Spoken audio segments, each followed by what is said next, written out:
Hello, everyone. It's Congresswoman Gwen Moore coming to you on October 15th from Washington, D.C. I'm here, and so are my colleagues in the Democratic Women's Caucus for one simple reason: to demand that Republicans in Congress and the Trump administration protect women and families. October is Domestic Violence Awareness Month, and it isn't just a time to wear purple. It's a time to demand action and justice. But friends, our fight has gotten so much harder. Over the 9 months that Donald Trump has been in office, we've seen the administration wage a slash and burn campaign against the very agencies that protect survivors. Programs that fund shelters and crisis hotlines and domestic violence prevention services, law enforcement, been cut, delayed, or tied up in bureaucratic red tape. And sometimes just rescinded altogether. And Republicans in Congress have done nothing to stop this. You know, these attacks are not isolated. They are symptomatic of a governing philosophy, a willingness to hijack, hollow out, or eliminate parts of government that do not align with a narrow ideology or present short-term political convenience. Donald Trump's on a whim rescissions across federal agencies reflect a disregard for institutional stability and for the mission-driven work of nonprofits, our states, our tribes, and victim advocates. When Donald Trump dismantled federal grants for women's health, cut off domestic violence programs, and tried to silence organizations that serve LGBTQ and immigrant survivors, he wasn't just cutting budgets, he was cutting lifelines. Every dollar taken from these programs means another survivor is turned away, another call unanswered, another child growing up in fear. Republicans have already cut millions of people off Medicaid, and now they're ready to let healthcare costs rise on 20 million Americans. Cutting off healthcare or destabilizing the health system puts women directly in harm's way. Survivors of domestic violence often turn first to doctors, nurses, or clinics, and sometimes the only safe place that they can disclose their abuse. And when access to care is cut, these opportunities disappear. You know, I want to thank all of the frontline workers who continue their tireless work to support survivors despite the uncertainty around funding. We see you. That's why I'm here in Washington and why the Democratic Women's Caucus is right here, shoulder to shoulder, ready to fight. We are fighting to restore funding for shelters and hotlines. We're fighting to protect the Office on Violence Against Women and keep our federal agencies collecting data and researching prevention. We are fighting to make sure that survivors are never forced to beg for safety. We're fighting to keep healthcare affordable for women and families. So this month and every month, the Democratic Women's Caucus stand united in Congress, in our communities, and in this movement to say, we will not go back. We will not be silent. We will never stop fighting for women and families. The Republicans made a choice to have a shutdown over addressing the healthcare crisis that they created. The voices of our constituents that we elevate every single day, that is going to make the difference. That is going to resolve this Republican healthcare crisis, this refusal to extend the ACA tax credits that people across this country, 22 million people across this country depend on, including 40,000 Rhode Islanders who are in a range of life circumstances, from being on health insurance on their own for the first time to small business owners who I got to sit with yesterday in the district who are being forced to make hard choices and crossing their fingers that nothing bad will happen if they can't have essential health insurance.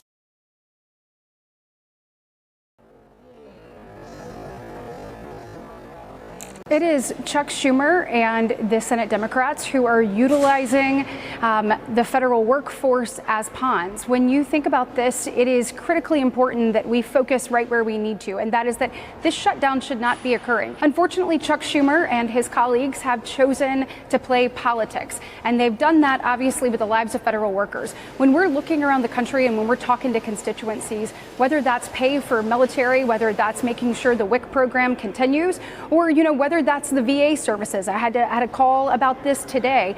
We want to make sure people are receiving their paychecks, that we want to make sure that people are receiving these services, and it is Senate Democrats and Chuck Schumer that have chosen to play politics.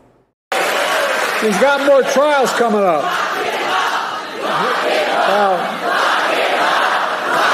Time for that. Joe Biden has weaponized the DOJ against President Trump. And anyone who tells you otherwise, folks, they're lying. Now let's go down the list. First, Biden's AG Merrick Garland appoints Jack Smith as the nonpartisan special counsel. Really? The same Jack Smith who went after Republican Governor Robert McDonnell, losing 8-0 at the Supreme Court. The same Jack Smith with a history of targeting conservative groups. The same Jack Smith whose wife produced Michelle Obama's documentary. Second, consider the case in Georgia. Willis's office met with White House lawyers in 2022. Then, just 3 days after Trump announced his candidacy for president, Fannie's former lover and lead special prosecutor, Nathan Wade, met with Biden's inner circle. Third, look at the poster child of bogus cases in New York City. Manhattan DA Alvin Bragg campaigned on his experience going after Trump. And then he brings on Biden's former third highest ranking official at the DOJ, Matthew Colangelo, to lead the Trump investigation. Colangelo, by the way, wasn't just Biden's guy.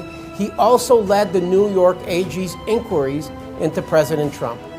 Folks, this is lawfare. Calculated campaigns to weaponize the judicial system to go after political opponents. That's exactly what Joe Biden's DOJ is doing to attack Donald Trump. And Biden has even admitted it. We just have to demonstrate that he will not take power if he does run, making sure he, under legitimate efforts of our Constitution, does not become the next president again. We must stop the left's lawfare tactics. And how do we do that? We do it now. Defund radical district attorneys and prosecutors like Alvin Bragg and Fani Willis. Use congressional oversight power to make sure the law isn't weaponized to go after political rivals. Without a doubt, folks, Joe Biden is responsible for the criminal targeting of his political opponents. The facts are undeniable, and we must take every possible action to prevent it from ever happening again.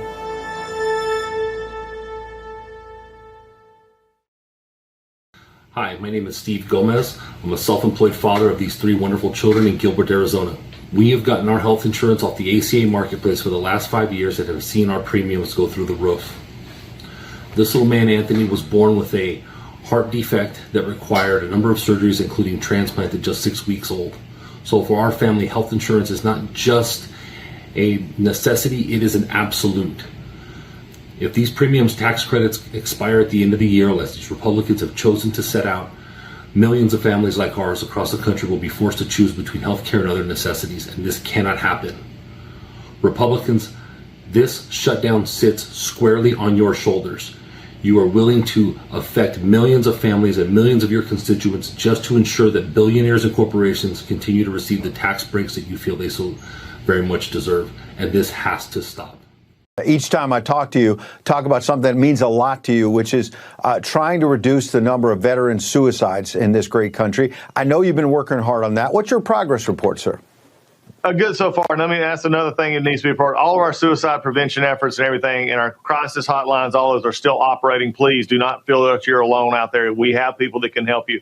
But we have redone a lot of our suicide prevention office. I've replaced leadership in there and moved new people in. We got new ideas coming on how do we outreach to those veterans, 60% plus, who are not affected by the VA before they've had death by suicide. So we're making progress. We still got a long way to go. I still need my fellow veterans out there to reach out to each other, to partner with us to make sure that nobody feels left behind. President Trump's policy bill calls for deep cuts in Medicaid. Patients will be forced to travel to bigger hospitals. Doctors here fear some of the critical patients won't make it that far. Hundreds of hospitals and nursing homes are closing, and it's making America sick. Republicans cut the funding that kept them open to pay for their big, ugly bill. And now, 338 rural hospitals could close, leaving the sick and vulnerable without a lifeline. Republicans are shutting down the government and closing the doors on our health care. That's why Democrats are fighting back, to protect America's care. Where we are today versus when this war started. Hamas under President Joe Biden saw weakness, they saw opportunity, and that is why they attacked Israel. President Trump is a no-nonsense leader. He's the leader of the free world. Look how he brought together the leaders of the richest and most powerful countries in the world to talk about a path forward. I think that Hamas knows that this president is not going to tolerate any nonsense. He is a president who has the strength, the power, the influence, and the chutzpah to get the job done, and he did, and he will make sure that Hamas complies. I also think what's really important is that the Palestinian people actually have an election.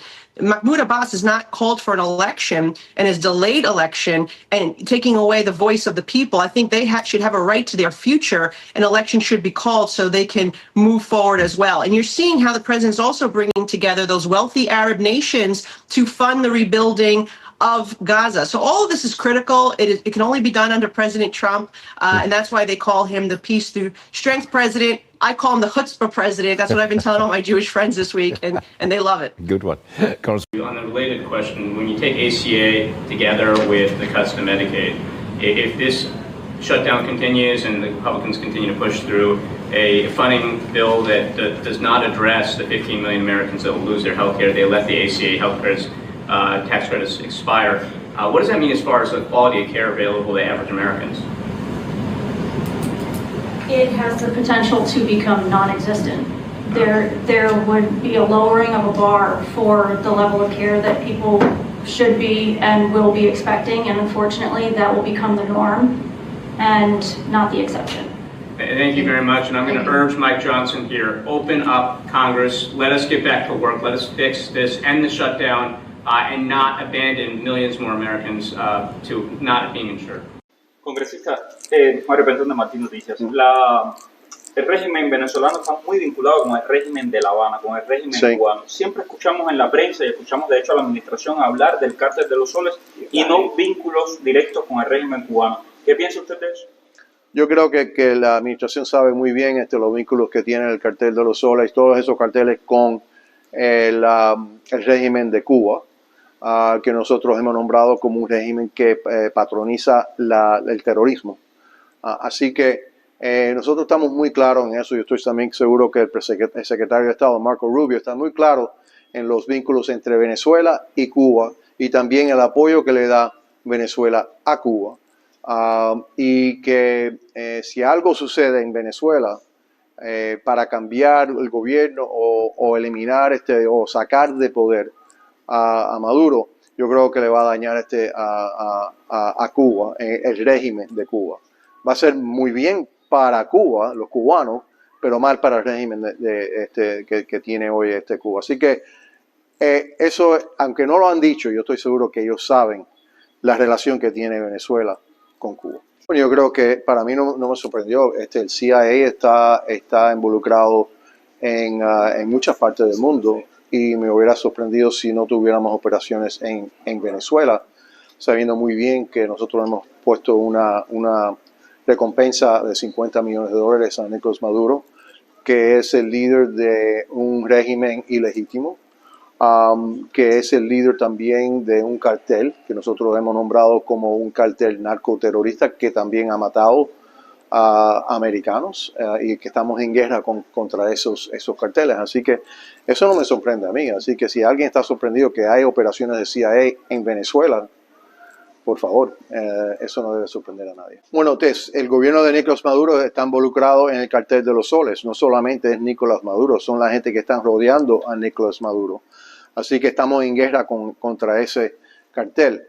Yo no espero que eso va a ser aceptable al presidente Trump, que alguien que está involucrado ahora en el gobierno de Nicolás Maduro, que es parte del cartel de los soles, se quede ahí como ¿sabe? Un gobierno sin Nicolás Maduro, el madurismo sin Maduro. Primero, ese gobierno es ilegítimo. Hay un gobierno que está esperando a tomar posición del poder y que no lo han dejado este mismo gobierno. Así que yo no puedo hablar por la administración, yo lo estoy hablando por mí. Lo que yo deseo es que necesita la libertad y la democracia.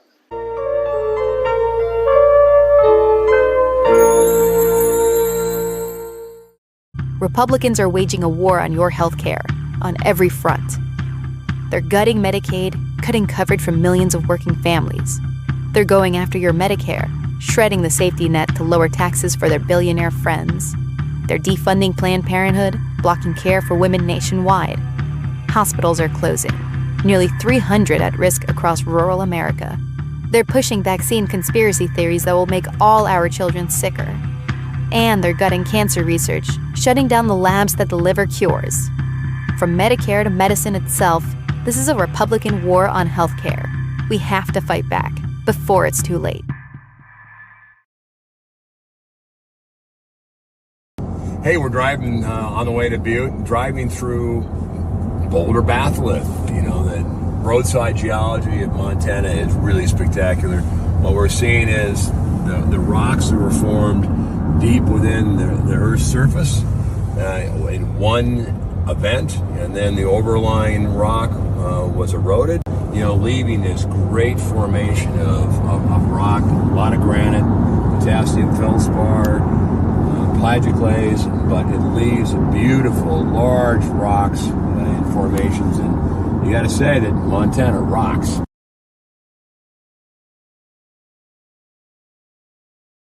Hey, I'm coming to you from my DC office. I am here ready to sit down and work with Republicans in a bipartisan way to reopen the government and make sure that we undo some of the damage that my Republican colleagues did to our healthcare system and your premiums. And the most urgent thing are the tax credits that help the people in my district and the whole country afford their health insurance premiums. And we've been hearing from constituents. I just want to tell you a couple stories. I have Katya from Issaquah, who's a small business owner, and without tax credits, her premiums are going to skyrocket, making coverage unaffordable for her family.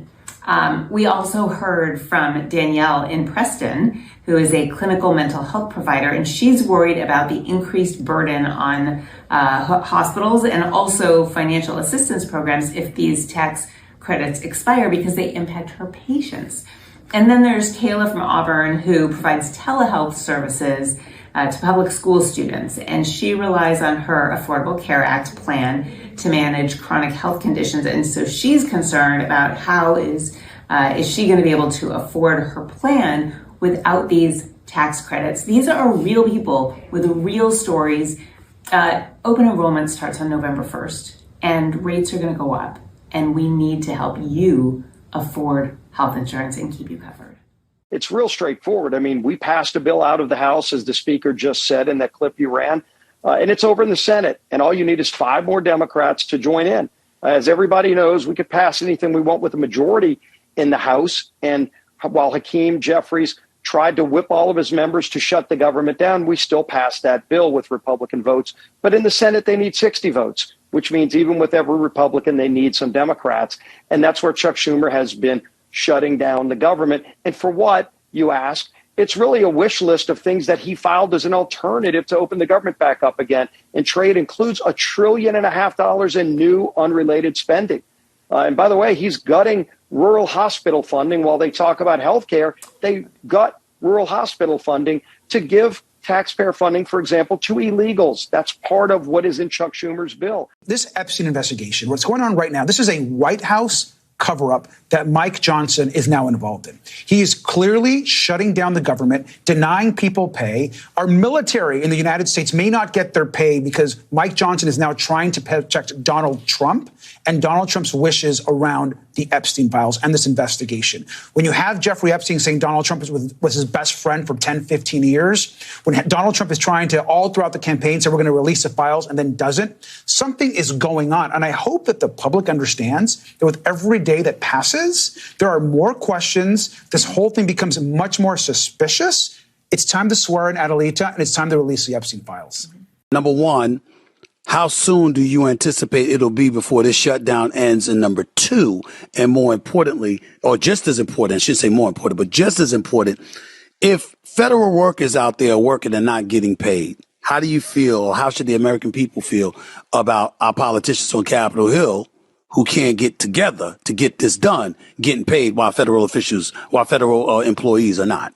The shutdown will end when we get 5 Democrats to join us in the Senate. We've got the House has done it. We've had 3 Democrats who've come across the line to work with us. We need 5 more Democrats to join us, and then we'll be able to fund government, and we'll be able to get back and we go negotiate the things we still need to negotiate. As it relates to pay, I agree with you. I sent a letter on that day that the shutdown started saying I will not take pay until the shutdown is over. I'm not gonna take pay while the people that I represent, whether they're TSA or whether they're an FBI agent or whether they're a Border Patrol officer, I'm not going to take pay if they can't get paid. So I don't know. I don't think not all of my colleagues have done that. I did it because I think it's the right thing to do. All federal workers, for the most part, will get back pay unless they're furloughed, by the administration. And then that will be debatable. But like 99% plus, all the federal workers will all get, paid on the back end. But I'm not going to take a check in the meantime. And look, I just tell you this. The thing that we've got to do is we've got to come together and do the work to secure this country, right? And you can't do that. You can't have security at your border. You can't have security on our streets if you have this, situation where the government's not funded when we need to do these things to secure the border. Congressman Josh Gottheimer, a Democrat from New Jersey. Congressman, thanks so much for being with us this morning. We did just get word, the Red Cross now saying it could take weeks to recover the bodies of the Israeli hostages killed inside Gaza. Obviously, that's way outside the 72 window that was part of the ceasefire deal. We're also beginning to see reports that Hamas is reasserting some of its authority in parts of Gaza. I'm just curious what concerns you might have as we advance day by day into this ceasefire about what pressures might be placed on it. Well, first, of course, yesterday was a great day and an emotional day for so many families and for so many around the world who wanted to see what happened yesterday with the 20 hostages getting out and seeing those reunions were just, if that didn't pull at your heartstrings, I don't know what will.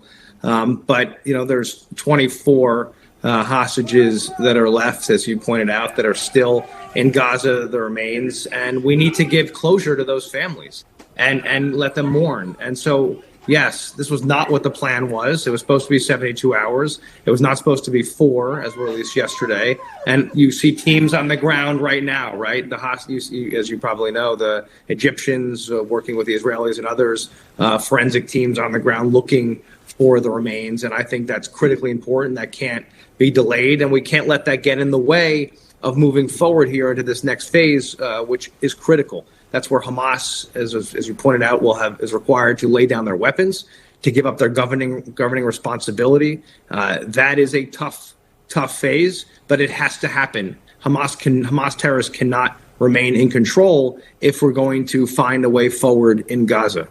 What happens if they don't lay down their arms? What happens if they continue to push control in certain parts of Gaza? Well, you see what they're already doing, right? What they're doing to other people in Gaza, killing, retribution, and there's word that they're holding back food and aid already, which is not a surprise given that's what they've done all along, Hamas. So they are certainly not only not up to the task, but they got to get out of the way. And I think there's going to continue to be a tremendous amount of pressure from all the parties that were involved, all the countries in the Arab world that were involved. And so, I don't think that's an option. The key is just keeping up the pressure. Clearly, the American leadership has been incredibly strong, and we've got to keep the pressure up. We took questions from some of the more than 10,000 people who got on the call with her. Every week this shutdown drags on, Iowa's economy loses $137 million. That's money not being spent in our communities, on our main streets, and in our local businesses. Have you ever woken up to the bed shaking and think, what do I even do right now? Hey, it's Angie from Wave of Beauty, and I've had that exact same thought. But we're in luck, because today is the Great Shakeout, the world's largest earthquake drill. Every year, millions of people practice what to do when the ground starts to move. And here's what to practice. Drop, cover, and hold on. When the ground starts to shake, drop down to your hands and knees, cover your head and neck. If possible, get under a table, and then hold on until shaking stops. Join us at 10:16 a.m. for the Great Shakeout. Sign up for free emergency alerts at earthquake.ca.gov and get more tips at listoscalifornia.org.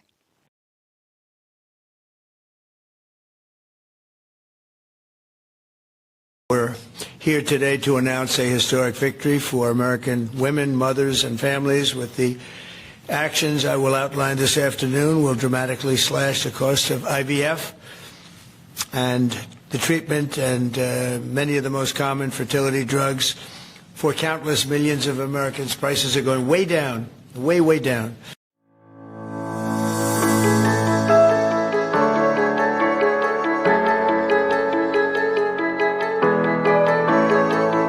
It means they won't have her husband's paycheck until lawmakers can agree on a spending plan, and their bills are piling up. We have had to do payment arrangements through, vehicle insurance and cell phone bills, car payments. Brittany isn't alone. Here's the Army Wives page of Fort Campbell. On this Facebook page alone, People are asking about food pantries. hundreds of military spouses a day are asking for advice or support. For those living paycheck to paycheck without any saving, what's your game plan? Is